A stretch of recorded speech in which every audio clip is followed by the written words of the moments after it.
Hey, what's going on, guys, and welcome back to another Fallout 4 modding video. As you know, I've been hard at work on the upcoming attachment pack project that myself and Pig have been working on, as well as a couple of other side projects that I have going on in the background, and we have finally reached the point of the attachment pack where we need to do the assault rifle.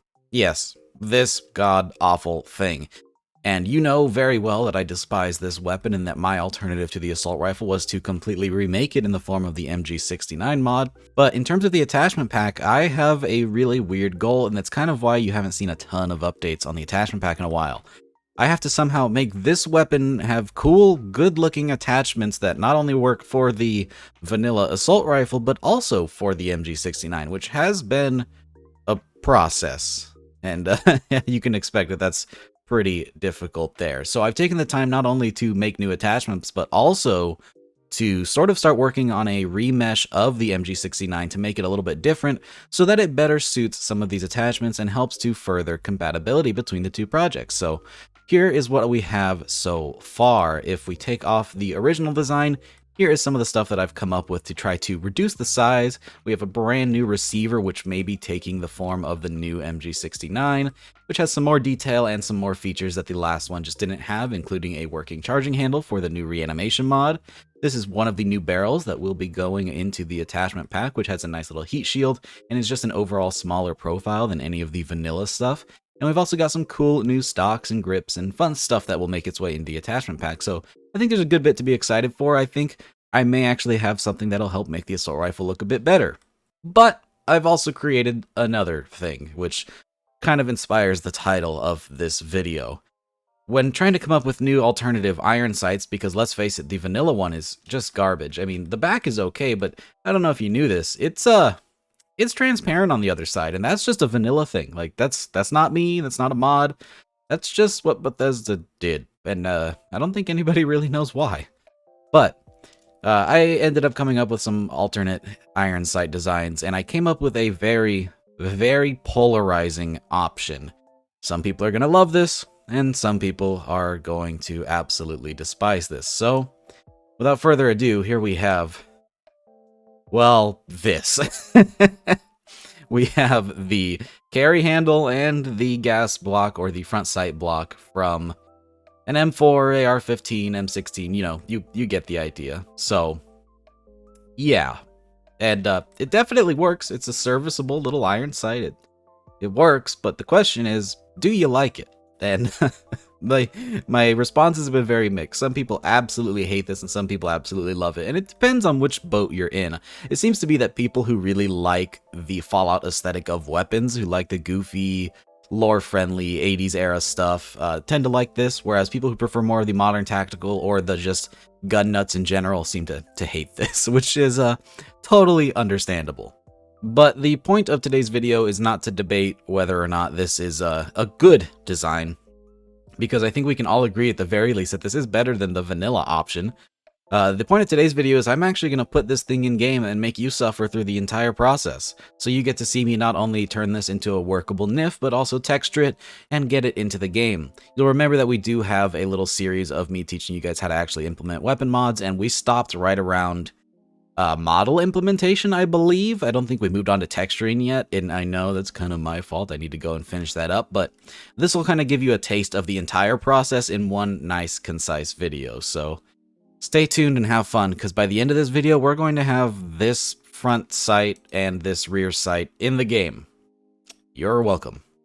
Alright, so step number one is going to be removing everything that we're actually going to be implementing today, which is only a handful of parts. We have the carry handle here in the rear, which does have a pretty interesting shape to it. This is to help it conform to the receiver of the vanilla assault rifle.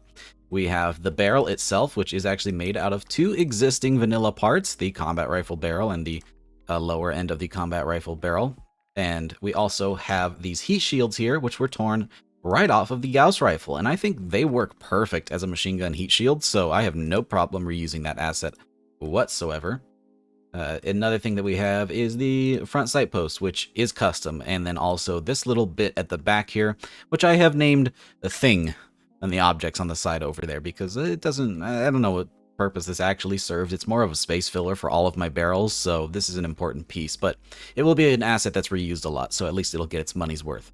So what we're going to have to do today is we're going to have to turn all of these into usable nifs, and we're going to have to texture the carry handle, the front sight post, and also the little thing that we have here. Luckily, we can steal textures for all of this stuff because, again, they are vanilla assets that have only been slightly modified, so that's pretty cool. Now then, step one is going to be singling out the piece that we're going to implement first. I'm going to do the carry handle since that is only one object instead of a bunch of them. And we're going to need to generate a UV for this thing now. The reason I kind of wanted to do this before I continued the texture series is because I've actually learned a lot since the last time we updated the tutorial, and specifically in regards to UVs and generating better textures, this is something that I think is really important, and so we'll cover it a little bit today.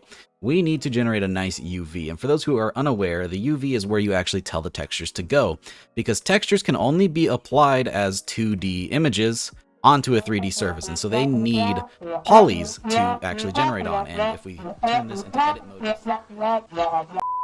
I ranted about the importance of polygons for about 15 minutes there. We'll save that for the next tutorial. Back to the video. Alright, so here I think we have our completed UV for the carry handle. You'll see we have all of our seams nice and marked, and this is going to be the UV that we have on the left, which is going to actually apply the textures to it. You have some pretty crazy shapes right here, like this whole glob, but the reason it looks so funky is because I wanted to have as little seams as possible in regards to the big piece here, and so this is the way that we do that. It may look a little weird on the UV, but it'll look fine in game. So this is ready to be exported. We're going to go ahead and apply UVs to all of the other items, and then we'll catch up when we talk about how to actually implement this thing in game. So when it comes to actually exporting from Blender, there's a couple of things I like to do before we get into NifScope to help make our lives easier. So first of all, in Blender, I like to line up the gun so it's actually all one piece, but that can cause problems later when it comes to positioning the items in NifScope. But here's what I like to do. So you'll see I have everything separated here already, and these are not going to be their final positions in NifScope, but here we have the rear iron sight, and that's what we're going to be throwing the carry handle onto. So let's go ahead and find our new carry handle here and activate it. You'll see that I have placed it exactly where I want it to be on the gun, as I have with the original parts as well. So here is the new iron sight, and here is the old one. You'll notice they all line up relatively nice. Let's go ahead and grab both of these and forget about the rest of them and separate them as well. There we go. And we can ignore everything else. We have these two parts by themselves, and what I like to do is keep this as a nice little reference point. So I'm going to duplicate that and throw one back into this folder. And what we can do now is import the original object, which is going to be that rear iron sight. And if we have, I think I have it right here actually. There it is. That is the position it's going to be in NifScope. And so what we're going to do is grab this stuff, rotate it around to 270 degrees, and I'm going to line up the old iron sight with the new one. That way, any transformations that I made in Blender, we don't have to worry about. So all of those look nice and lined up. Oh, you can tell that I did a pretty decent job because there's a lot of Z fighting going on. And I say that's close enough for our purposes. We can go ahead and delete this. And now this is exactly where we need it to be in NifScope. And we've already got our UV generated. So we are good to go. And we can export this guy as an OBJ. And then I'll catch up with you in Outfit Studio. All right, so our next step here is to go into Outfit Studio. And we're going to go ahead and drag our OBJ in. And this is going to just allow us to turn this into a NIF. One thing that we want to do while we're here is make sure that our UV generated nicely and that there's no holes in our textures or any weird warping, which, yes, this may look like weird warping, but once the texture is applied, it will look fine in game, and it looks like everything is good to go. So we're going to go ahead and take this and export it as a NIF. And for the next step, we're going to open up two tabs of NifScope here. One on the right is going to be our newly created NIF that we made in Outfit Studio. We just drag and drop that into a NifScope tab. And then on the other one, we have the original part from the game file. So this is the the iron sight from the machine gun or the assault rifle in Fallout 4, complete with all of the parts that you need, including its children points, its collision object, all of that fun stuff. So what we're going to do is we're going to take our new NIF, block and copy the branch, and we're going to come over here to the 9 node and paste the branch. And you'll notice this thing is huge. That's because everything that I import from Blender comes in at 10 times the scale. So all we have to do is transform that and set the scale to 0.1, and then bam, because of all the work we already did in Blender, it's right where it's supposed to be. So that's pretty cool. And then what we do with the old stuff is we just right click, block, and remove branch. We no longer need this tab of NIF scope. That can go away since we are done with it. And this is our new iron sight. But there is still one more thing to be done, and that is actually setting up the texture path. While we have not made any textures yet, it's fun to do the work ahead of time so you can save yourself later. You're going to open up your new NIF, go down to the lighting shader property, and then in the text file here, you can set up the path of your materials. So we're going to do materials, backslash, the folder I'm using is @pack, backslash, this is going to be the assault rifle, so AR, backslash, and then the name of this will be C capital H dot BGSM for carry handle. And that should be good. So whenever we actually set up that folder in that file path, this will automatically route to it and it'll have the textures applied in game. So that's pretty neat. So that's good to go. Let's go make some textures. Alright, so here we are now in Substance Painter, ready to make ourselves some textures. Now, I did make a couple of tweaks to the UV, since I do have a really weird shape I'm working with, and I wanted to be able to kind of increase the size of it. I did make some more seams, which I'll have to cover up later possibly, but it is definitely worth it to have a higher quality texture. Now then, let's go ahead and show off what it looks like since we have a nicely made UV and a pre-baked mesh here at 1K. If we throw on any smart material, it is just going to work and it's going to look really nice right off the bat. Here's a material that I like a lot, which has some really cool gunmetal. This isn't the one we're going to use, but you get the idea. It applies the texture very nicely with the wet edge wear and some different rust splatters. It looks pretty cool. But the texture we'll be trying to make today is something to hopefully match the vanilla Fallout 4 assault rifle the best we can. So I'm going to be working with this metal here, though I am going to take the rust off as the wear on the vanilla assault rifle is not at all like that. So I'm going to try to match the color as best I can for today's video, but then I'll be going in after the fact and really fine-tuning it to look proper and actually fitting on the assault rifle some point in the future. Now then, let's go ahead and take this and we're going to just dial back the darkness because I'm pretty sure that it's not nearly that dark in game, and a lot of times when you export they end up darker whether you want them to or not. So let's go ahead and drag the lightness up, and I could be crazy, but I swear to you that that gun has just a tiny bit of a blue hint in it. Not enough to make it crazy, but just enough to show up. So somewhere around, say, here. And I think that'll basically match the colors, but I don't want it to be a super flat, boring texture. First of all, I want to randomize the grunge a little bit, so we're going to grab, I believe it's surface details, no, dirt, yeah, there we go. And we're going to randomize that pattern just a little bit. So, does it not have a randomized pattern setting? Oh no. Oh wait, no, I'm just dumb. I clicked on the wrong thing. There we go. Let that load and click random. There. I think it's a better seed for what I want.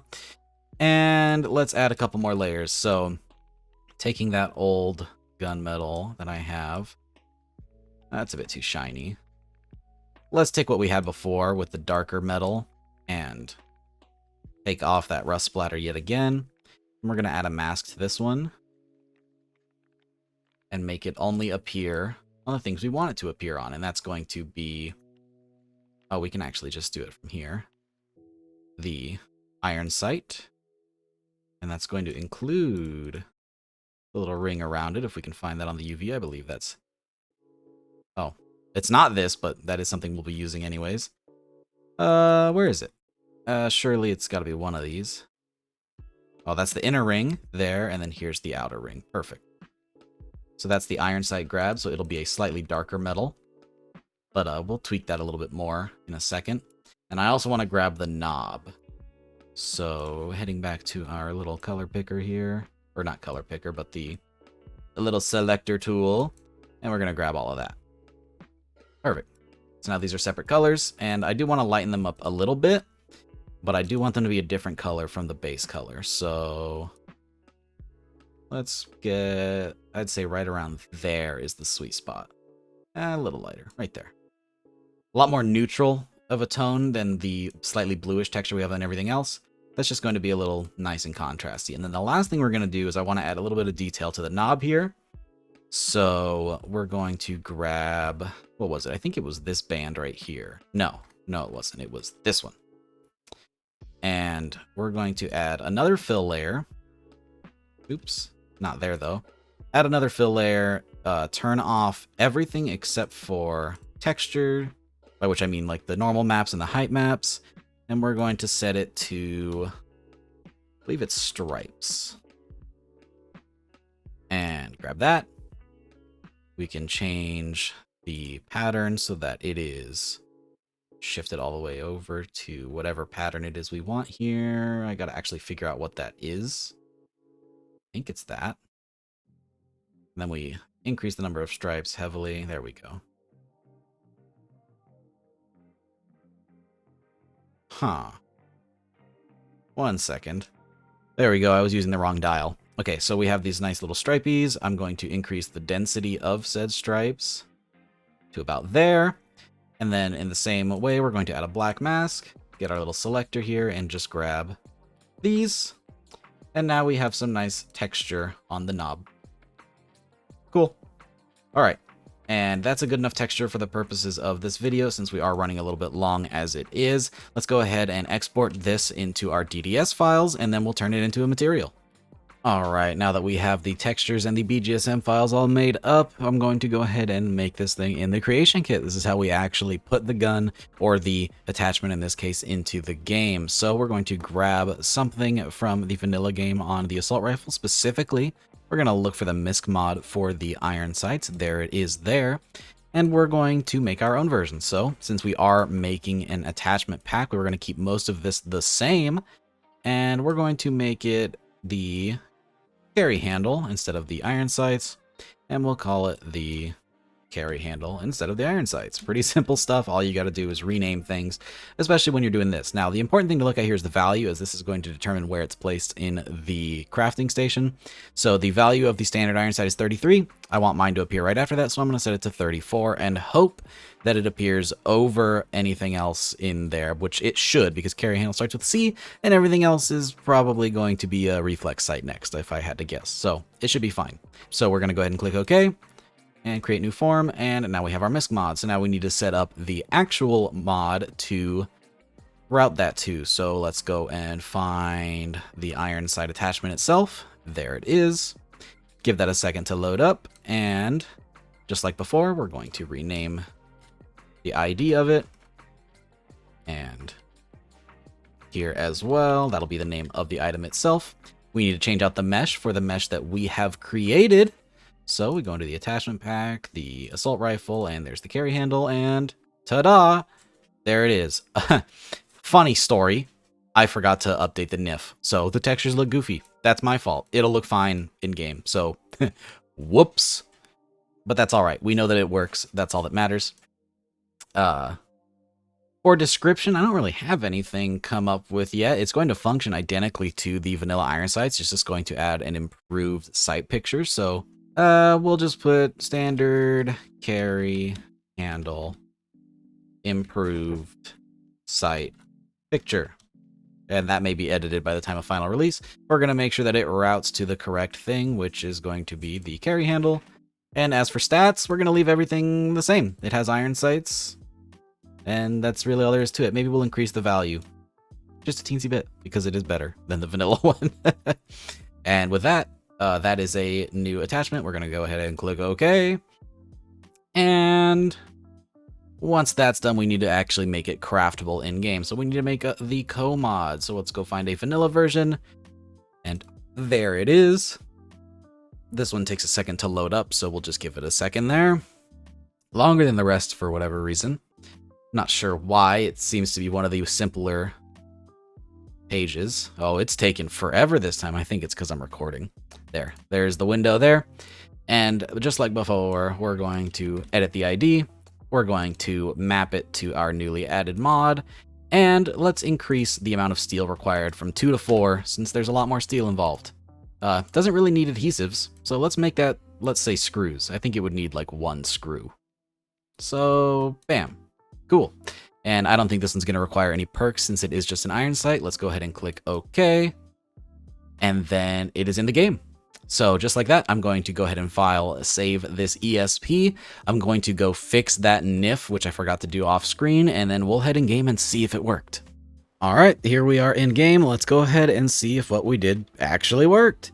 And I know that it's going to be in the game. I have no doubt in that. But the question is, how good does it look? And oh my, that actually is not too bad, at least in terms of color. I think we got pretty dang close for the first try. I think if anything, maybe a little bit darker. I can just reduce the brightness a little bit on that. And I think the hue of the color is actually pretty on point. So that's really cool. Now, does it line up?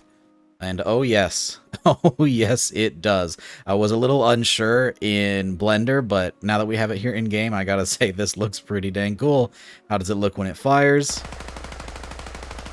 Not too bad. The recoil pattern on the AR has always been a little bit crazy, but hey, this is not too shabby. So let's go ahead and do the exact same process to all of those other parts, and I'll see you guys back in a second in game with a newly made assault rifle.